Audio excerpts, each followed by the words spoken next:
വീര്യം കുറഞ്ഞ മദ്യ ഇളവിൽ ചർച്ചയാകാമെന്ന നിലപാടിനെ സ്വാഗതം ചെയ്യുകയാണ് താമരശ്ശേരി ബിഷപ്പ് മാർ ജോസഫ് പാംപ്ലാനി.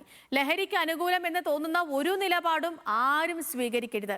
ചർച്ച നടത്താമെന്ന് മുഖ്യമന്ത്രി എടുത്ത നിലപാട് അഭിനന്ദനാർഹമെന്നും പാംപ്ലാനി പറഞ്ഞു. പ്രതികരണം: പൊതുസമൂഹത്തിൽ നിന്നുയർന്ന വികാരങ്ങളെ മാനിച്ചുകൊണ്ട് ബഹുമാനപ്പെട്ട കേരള മുഖ്യമന്ത്രി അത് വിശദമായ ചർച്ചയ്ക്ക് വേണ്ടി നീക്കിവെച്ചത് വളരെ ഭാവാത്മകമായൊരു തീരുമാനമാണ്. മുഖ്യമന്ത്രിയുടെ ആ നിലപാടിനോട് ഞങ്ങൾ പ്രത്യേകമായി നന്ദി അറിയിക്കുന്നു. മദ്യത്തിന് അനുകൂലമായ ഒരു നിലപാടും ഈ പൊതുസമൂഹം സ്വീകരിക്കില്ല എന്ന് തന്നെയാണ് എൻ്റെ ഉറച്ച വിശ്വാസം. നിഖിൽ അളവൂർ വിവരങ്ങളുമായി ചേർന്നുണ്ട്. Nikhil, good morning.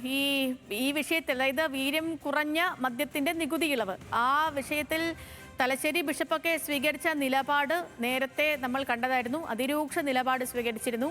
ഇപ്പോൾ ചർച്ചയാകാമെന്ന നിലപാടിനെ പാംപ്ലാനി സ്വാഗതം ചെയ്യുമ്പോൾ എങ്ങനെയാണ് കാര്യം? തീർച്ചയായും അത്തരത്തിൽ ഈ ചർച്ചയാവാമെന്ന മുഖ്യമന്ത്രിയുടെ നിലപാട് അഭിനന്ദനം അർഹിക്കുന്നു.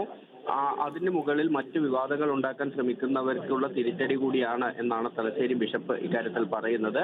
ഏതായാലും ഈ ചർച്ച ചെയ്യാമെന്ന് മുഖ്യമന്ത്രി എടുത്ത നിലപാട് സ്വാഗതാർഹമാണ്. അതിനെ അഭിനന്ദിക്കുന്നു.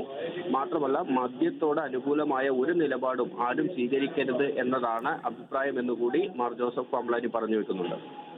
ശരി നിഖിൽ, ശരി.